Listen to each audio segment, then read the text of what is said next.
Jake Morrison floated in the zero-gravity maintenance bay of Asteroid Belt Station Omega-7 when the alarms started screaming. Red lights flashed across every surface as he pushed himself toward the nearest communication panel. His calloused hands moved quickly over the controls, while his mind processed what he was seeing on the scanner displays. 3 unknown ships approached the mining station at high speed. Jake had spent 12 years as a marine reconnaissance specialist before taking this job as foreman.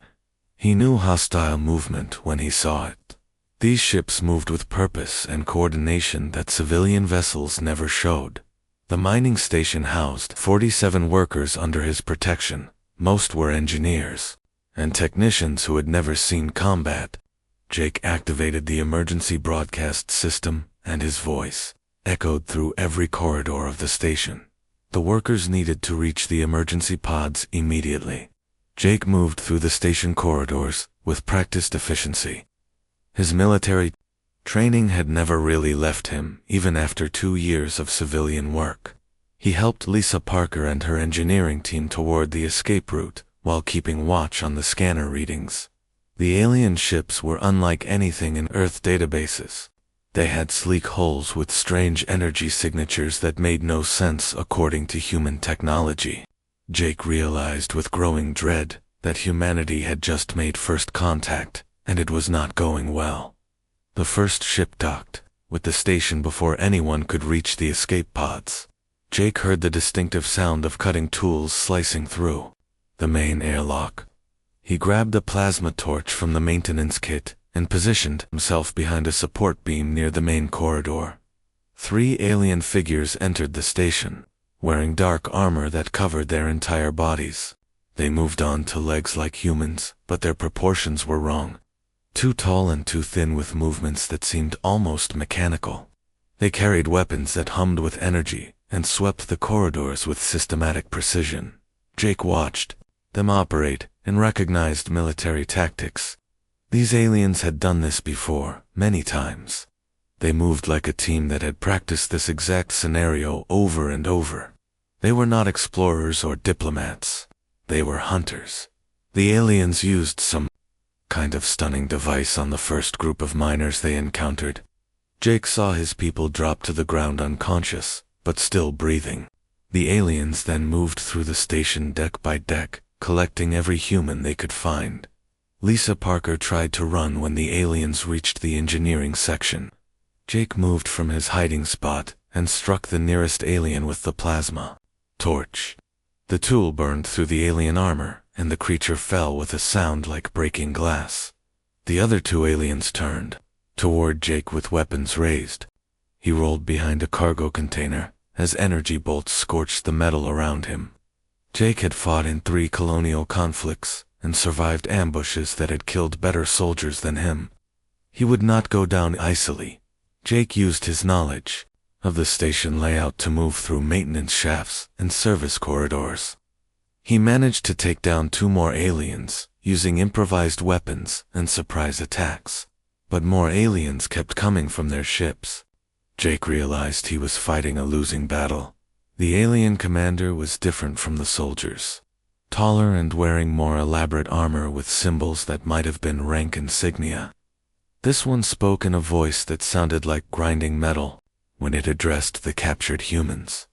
The alien commander seemed surprised that any resistance had occurred at all. It studied Jake with what might have been curiosity while its soldiers kept their weapons trained on him. The commander spoke in broken English that suggested it had studied human languages, but not very well.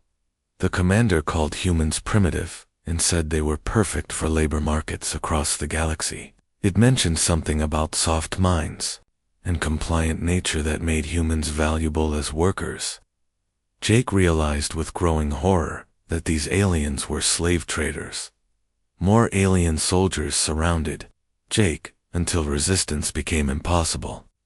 They used their stunning weapons, and Jake felt electricity course through his body before everything went dark.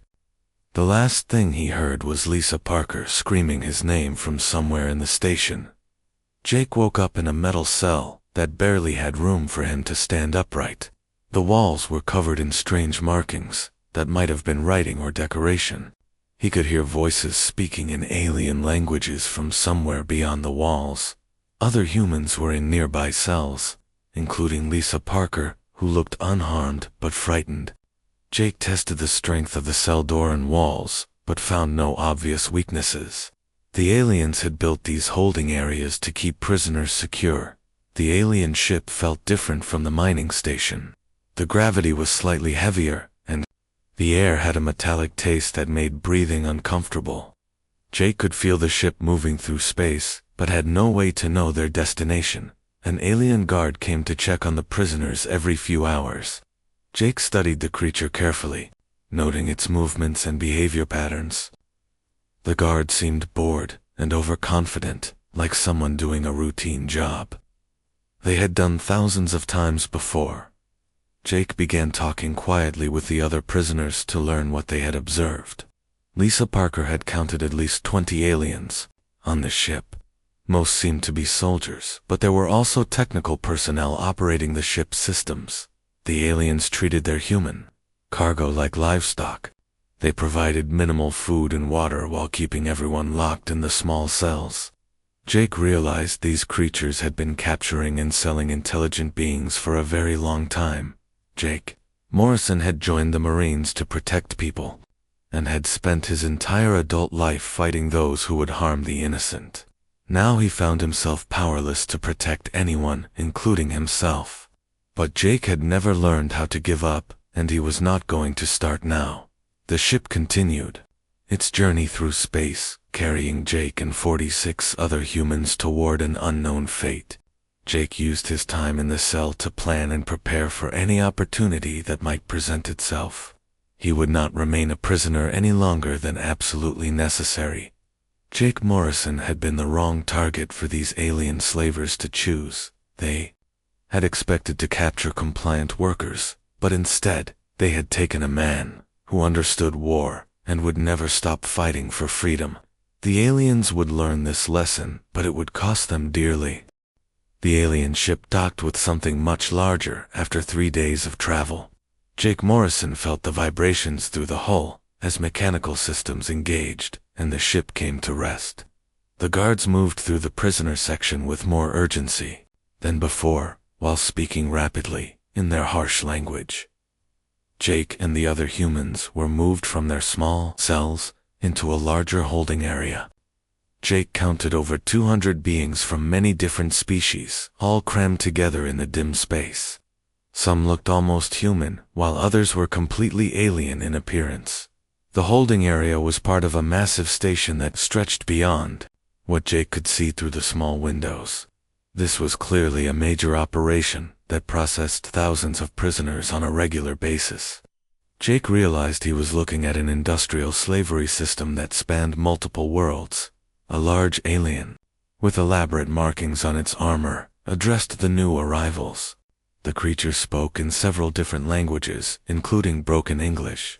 It explained that they were now property of the Zephyrian Empire, and would be processed for sale to various buyers across the galaxy. The processing began immediately, with medical examinations and tests that seemed designed to determine the capabilities of each prisoner. Jake was separated from Lisa Parker and the other humans, as the aliens sorted everyone by species and apparent usefulness. Jake found himself in a section with other physically strong beings, including several that looked like warriors from their bearing and scars. One creature introduced itself as Krath9, a soldier from a military empire that had been conquered by the Zephyrians decades ago. Krath9 explained that the Zephyrians had been capturing and selling beings for over 1,000 years. Their empire was built on slave labor, and they had refined their methods through countless operations. Most prisoners never saw freedom again. Once they entered the system, the aliens used psychological techniques to break the spirit of their captives. They would separate friends and family members, while providing just enough food and shelter to keep everyone alive but weak. The goal was to make prisoners grateful for small mercies and compliant with orders. Jake recognized these techniques from his military training on prisoner resistance. The aliens were using classic methods to destroy hope and create dependency, but Jake had been trained to resist such tactics, and he began teaching other prisoners how to maintain their mental strength. During the work periods when prisoners were forced to maintain the station, Jake began studying the alien technology and guard patterns. He noticed that the Zephyrians relied heavily on automated systems and seemed overconfident about their security measures. Lisa Parker was assigned to a technical work group because of her engineering background. She managed to learn about the station computer systems while pretending to be a compliant prisoner. Lisa discovered that the aliens kept detailed records of their operations, including locations of other processing centers. Jake began organizing small acts of sabotage disguised as accidents or equipment failures. A broken ventilation system here and a damaged power coupling there created minor problems that the aliens had to spend time fixing. The goal was to test their response times and identify weaknesses. Other prisoners began following Jake's example. After seeing that resistance was possible without immediate punishment, the aliens were used to broken and hopeless captives who caused no trouble. They were not prepared for organized resistance from someone with military training. A Nexori engineer, named Vexka, told Jake about the economic structure of the slave trade. Different species were valued for different purposes, with humans being prized for their adaptability and willingness to work in dangerous conditions. The irony was not lost on Jake. Jake learned that Earth's location had been sold to the Zephyr by a rogue trader who provided information about supposedly primitive worlds. The aliens planned to return to Earth with a larger fleet to capture more humans once they confirmed the value of their current cargo. The knowledge that his homeworld was in danger gave Jake new motivation to escape and warn Earth, but he also realized that simply escaping would not solve the larger problem. The Zephyrian slave trade needed to be stopped completely, or they would just continue capturing innocent beings. Jake began recruiting among the prisoners, looking for individuals with military or technical skills who could help with a larger plan. He found several Krath warriors who retained their fighting spirit and Nexori engineers who understood advanced technology. Lisa Parker managed to access a computer terminal during a maintenance shift and download information about other facilities in the Zephyrian network. She learned that there were dozens of processing centers and prison worlds throughout their territory housing millions of slaves. The scale of the operation was staggering, but Jake saw opportunity in its size. The Zephyrians had grown complacent managing such a vast system. They relied on routine and automation rather than active security measures. This created vulnerabilities that could be exploited. Jake developed a three-phase plan during his conversations with other prisoners. First, they needed to take control of this facility and capture alien technology and ships. Then they would liberate other centers to build an army of freed slaves. Finally, they would strike at the Zephyrian homeworld to end the slave trade permanently. The plan was ambitious beyond anything Jake had attempted during his military career, but the situation demanded extreme measures. Millions of beings were suffering under Zephyrian control, and Earth itself was threatened with invasion and enslavement. Jake Morrison had been captured because the aliens expected to find compliant workers, but instead, they had taken someone who understood warfare and would never accept defeat. The Zephyrians were about to learn that some prisoners fight back and some fights change everything. The processing station continued its daily operations while Jake and his growing network of allies prepared for revolution. The aliens had built their empire on the assumption that inferior species would remain helpless and broken. They were about to discover how wrong they had been. Jake looked around the holding area at beings from dozens of different worlds, all brought together by Zephyrian greed and cruelty. Soon they would become something the aliens had never seen before. They would become an army fighting for freedom, and they would not stop until every chain was broken. Jake Morrison and 200 other prisoners were loaded onto transport ships after 2 weeks at the processing station. The aliens had completed their evaluations and were moving valuable specimens to different facilities based on their intended buyers. Jake had been classified as heavy labor suitable for mining operations. The transport ship was even more cramped than the original vessel with prisoners, packed into cargo holds like freight. Jake found himself separated from most of his allies, but Lisa Parker managed to stay close by convincing the aliens that human workers functioned better in pairs. Their destination was Kepler Station, a massive facility that served as the primary processing center for the entire sector. Jake could see the station through a small porthole as they approached, and was amazed by its size. The structure was larger than any human space station, with dozens of docking bays and industrial facilities. Inside Kepler Station, Jake discovered a prison population of over 10,000 beings from more than 30 different species. The facility operated like a city, with different sections for various functions, including manufacturing areas, where prisoners produced goods for the Zephyrian economy. Jake was assigned to a mining work crew that extracted valuable minerals from asteroids captured by Zephyrian ships. The work was dangerous and exhausting, but it gave him access to tools and equipment that could be useful for other purposes. More importantly, it allowed him to move through different sections of the station. During his first week at Kepler Station, Jake met Ben Carter, a human diplomat who had been captured while conducting secret negotiations with alien traders near the edge of Earth's space. Ben provided crucial information about galactic politics and the true scope of Zephyrian operations. The Zephyrian Empire controlled their slave trade through three main pillars. According to Ben, they maintained technological superiority over primitive species like humans. They had economic relationships with buyers who depended on cheap slave labor. Most importantly, they enjoyed political protection from corrupt members of the Galactic Council. Ben explained that several advanced species knew about the slave trade, but allowed it to continue because it provided them with cheap workers and resources.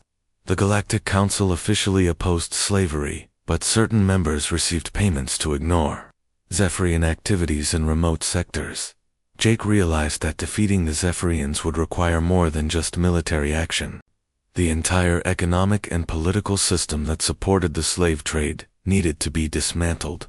This was a much larger challenge than he had originally understood, but it also presented more opportunities. Lisa Parker used her technical skills to study the station computer systems and discovered communication networks that connected Kepler Station to other facilities throughout Zephyrian space. She learned that similar uprisings could be coordinated across multiple locations if they could access the right communication channels. Jake began building a larger network of allies among the prison population. He found that many species had warrior traditions and military experience, but had been broken by years of captivity. Jake worked to rebuild their confidence and fighting spirit, while teaching them resistance techniques. The Krath warriors proved especially valuable, as they retained strong loyalty bonds and could organize their fellow prisoners effectively. The Nexari engineers contributed technical knowledge about alien systems and weapons. Other species brought different skills that could support a rebellion. Jake developed a detailed plan for taking control of Kepler Station during a shift change, when security would be at its weakest. The plan required precise timing and coordination between multiple groups, but Jake had led similar operations during his military service. The first phase involved taking control of key systems including power generation and communications. Lisa Parker would lead a team to the main computer center, while Jake secured the armory and vehicle bays. Other teams would neutralize guard posts and free prisoners from the high-security sections. The second phase required capturing alien commanders and technicians who could provide access codes and operational information. Jake needed to learn about other facilities so the rebellion could spread beyond Kepler Station to threaten the entire Zephyrian network. The third phase involved broadcasting messages to other facilities, encouraging simultaneous uprisings while preventing Zephyrian forces from organizing an effective response. Jake hoped that multiple rebellions would overwhelm alien defenses and create chaos throughout their empire. Jake spent weeks preparing his allies and gathering resources for the uprising. Tools were stolen from work sites and hidden in secure locations. Guard patterns were studied and recorded. Computer access codes were obtained through careful observation and social engineering. The night chosen for the rebellion arrived during a scheduled maintenance period when many systems would be offline and guard rotations would be disrupted. Jake moved through the station corridors with teams of freed prisoners heading toward their assigned objectives. Lisa Parker reached the computer center first and began taking control of communication systems while downloading operational data about other Zephyrian facilities. She managed to disable automated security systems throughout the station, creating confusion among the alien guards. Jake led an assault team to the main armory, where they encountered the first serious resistance from Zephyrian soldiers. The aliens were caught off guard by organized opposition and struggled to coordinate their response. Jake used military tactics to outmaneuver and defeat guards who had never faced determined resistance. The battle for Kepler Station lasted 6 hours, with fighting in every section as freed prisoners overwhelmed their captors.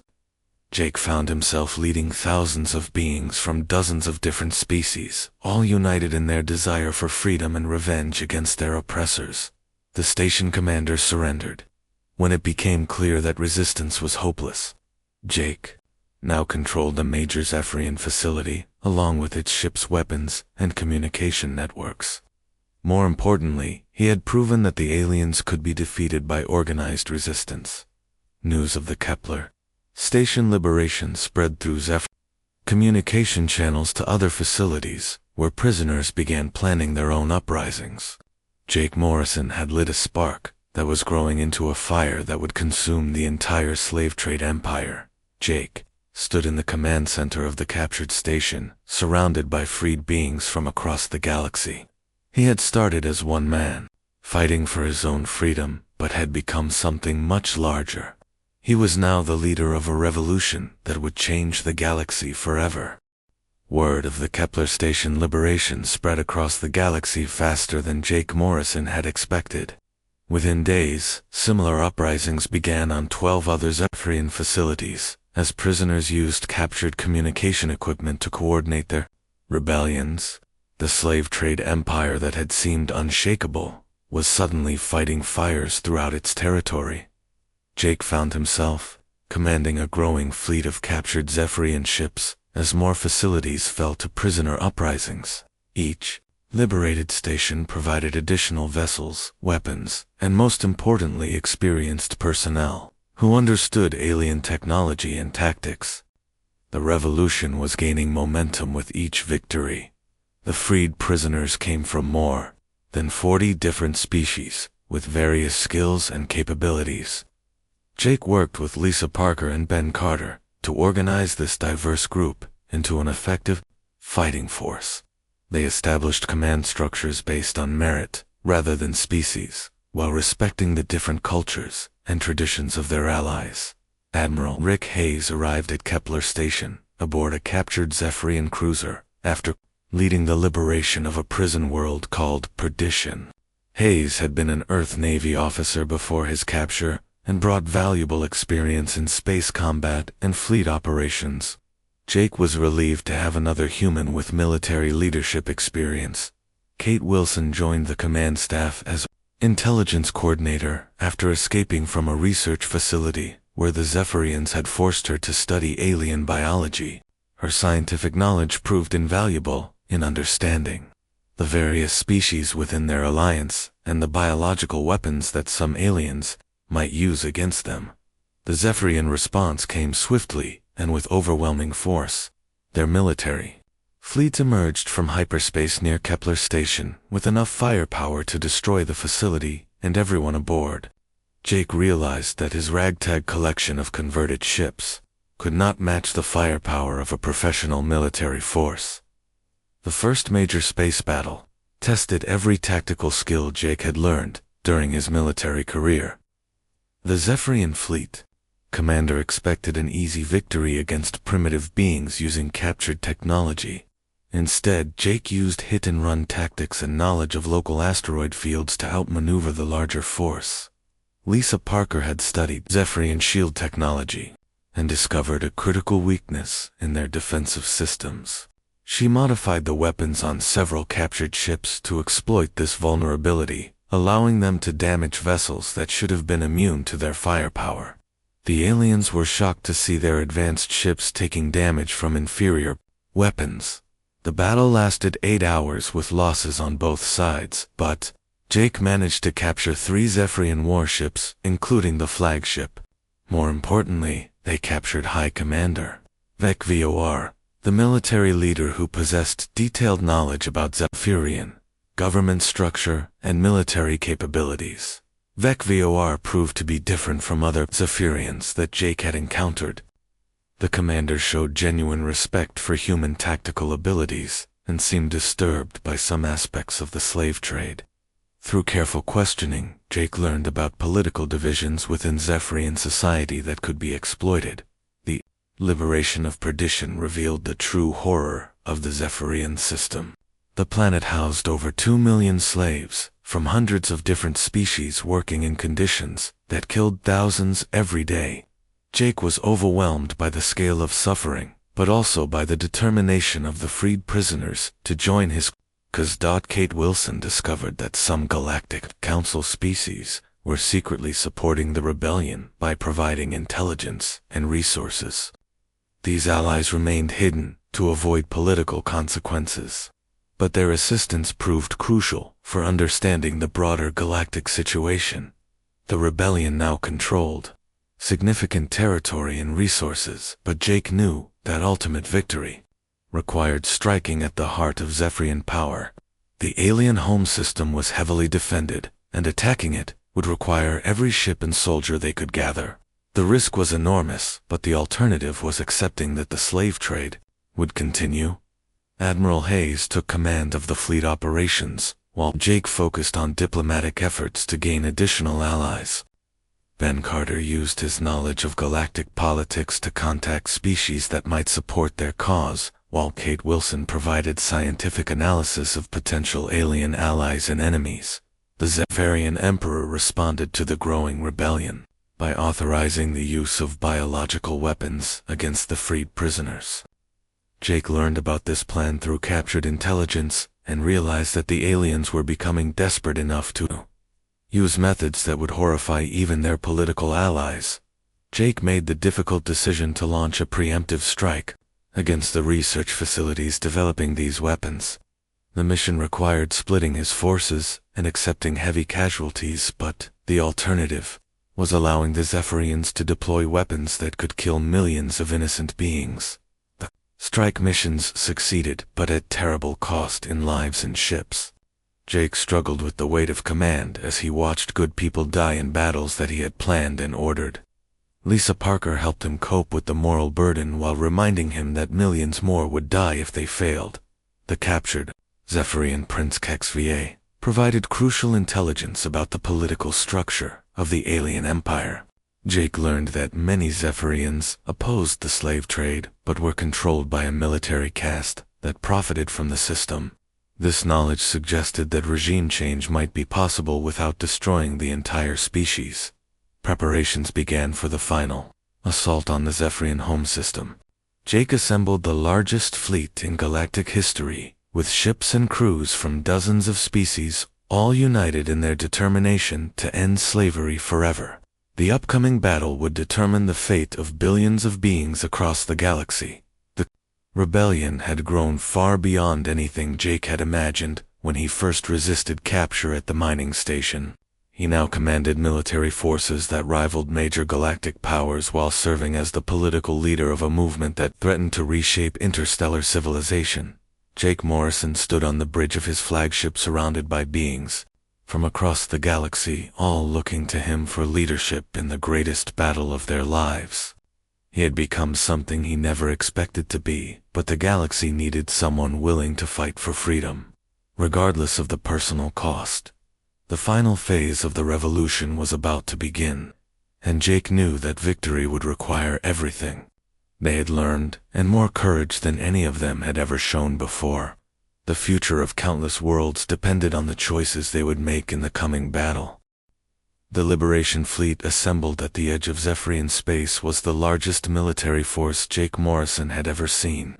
500 ships from 45 different species stretched across space like a metal constellation, each vessel carrying crews determined to end the slave trade forever. Jake stood on the bridge of his flagship, watching the final preparations for the assault that would determine the fate of billions. Admiral Rick Hayes commanded the main battle fleet that would engage Zephyrian military forces above their home world. Jake would lead a smaller diplomatic mission to the Galactic Council chambers, carrying evidence of Council corruption and the threat of his Liberation Army. Victory required more than military success. It demanded changing the entire galactic order. Kate Wilson had spent weeks analyzing captured Zephyrian data to identify the key targets that would cripple their empire. The slave trade operated through a network of financial institutions, political connections, and military bases that all needed to be dismantled simultaneously. The complexity of the operation challenged every tactical skill Jake had developed. The first phase began when Hayes led 300 ships toward Zephyr Prime while Jake took 50 vessels toward the Council chambers on Nexus Station. Both forces would strike simultaneously to prevent the Zephyrians from concentrating their defenses or calling for political intervention from their corrupt allies. Ben Carter accompanied Jake to the Council chambers, where he would present evidence of the systematic corruption that had allowed the slave trade to flourish. The diplomatic mission was as dangerous as the military assault, because failure would leave the survivors politically isolated and vulnerable to retaliation. Lisa Parker remained with the main fleet to coordinate technical operations during the battle. Her understanding of Zephyrian technology had been crucial to their victories and would be essential for capturing or destroying the installations that supported the slave trade infrastructure. The space battle above Zephyr Prime began when Zephyrian defense fleets engaged Hayes and his liberation forces. The aliens had concentrated their remaining military strength to protect their home world, but they were facing an enemy unlike any they had encountered before. The Liberation Fleet fought with desperation born from centuries of oppression. Jake infiltrated the Zephyrian Emperor's palace while the main battle raged in orbit above. His mission was to capture or kill the Emperor and the military commanders who controlled the slave trade. The palace defenses were formidable, but Jake had learned to use Zephyrian overconfidence against them. The Emperor proved to be an ancient being who had ruled the slave trade for over 2 centuries. Jake found him in the central command chamber, surrounded by displays showing the battle in space and reports from other facilities across the Empire. The Emperor seemed genuinely surprised that primitive species had organized such an effective resistance. The confrontation with the Emperor revealed the depth of Zephyrian arrogance and their inability to understand that other species possessed intelligence and determination equal to their own. Jake realized that defeating them required not just military victory, but proving that their entire worldview was fundamentally wrong. Meanwhile, Ben Carter presented evidence to the Galactic Council, showing how certain members had accepted bribes to ignore the slave trade. The corruption went deeper than anyone had suspected, with some council species actively participating in the slavery system while publicly condemning it. Several council members attempted to have Jake and his forces declared criminals and pirates rather than legitimate freedom fighters. But the evidence was overwhelming, and other species began demanding investigations into the corruption that had allowed such massive suffering to continue for centuries. The battle above Zephyr Prime reached its climax when Lisa Parker led a strike team against the planetary defense grid. Her technical expertise allowed them to disable the automated systems that protected the capital city from orbital bombardment. The Zephyrian military command realized that their homeworld was now vulnerable. High Commander Thekvor, who had been captured earlier, contacted his fellow officers and convinced them to surrender rather than see their world destroyed. The commander had come to respect the determination of the liberation forces and understood that continued resistance would only lead to more death. The Zephyrian Emperor refused to surrender, even when his military forces laid down their weapons. Jake was forced to end the life of a being who had caused immeasurable suffering across the galaxy. The death of the Emperor marked the end of the slave trade empire that had oppressed countless worlds for over a millennium. The Liberation Fleet secured Zephyr Prime and began the complex task of dismantling the infrastructure that had supported the slave trade. Financial networks were destroyed, political connections were exposed, and military installations were either captured or eliminated. The process would take years, but the foundation of the system was broken. Jake faced a choice that would determine his future and the future of the galaxy. Many wanted him to become the new galactic leader, but Jake understood that replacing one empire with another would solve nothing. Instead, he worked to establish the Free Species Coalition with humans as founding members, but not as rulers. The coalition would protect liberated worlds, while they rebuilt their societies, and would ensure that Earth received the protection it needed as humanity entered galactic civilization. Jake insisted that leadership positions be shared among multiple species to prevent any single group from dominating others. Lisa Parker accepted the role of technical coordinator for the coalition, helping liberated worlds rebuild their infrastructure and integrate advanced technologies.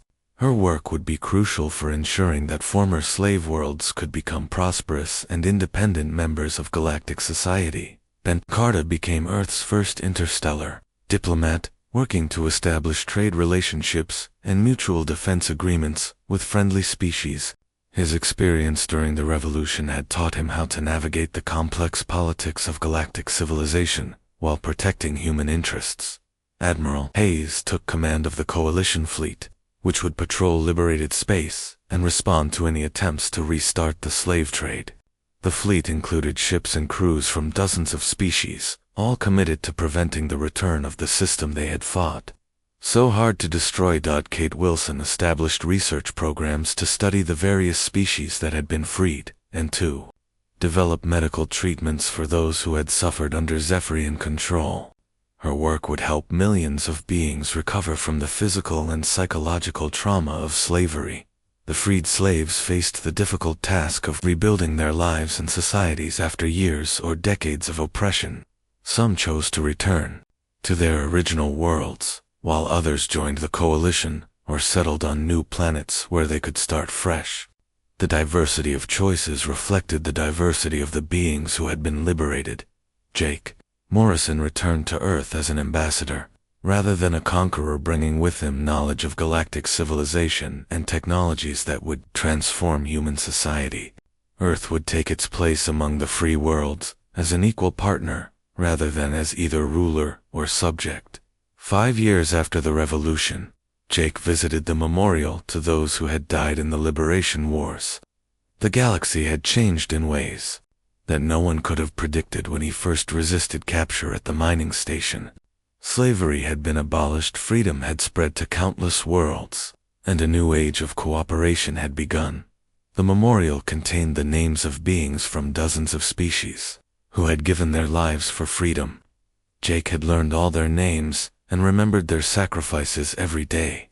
Their deaths had meaning because their struggle had succeeded in ways that seemed impossible when it began.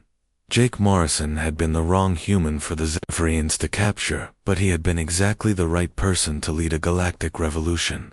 His refusal to accept oppression had inspired others to fight for freedom, and his tactical skills had turned a hopeless situation into ultimate victory. The galaxy would never be perfect, and new challenges would always arise, but the fundamental principle had been established that no being should be enslaved by another. That principle would guide the future development of galactic civilization and ensure that the plus of sacrifices of the liberation wars would never be forgotten.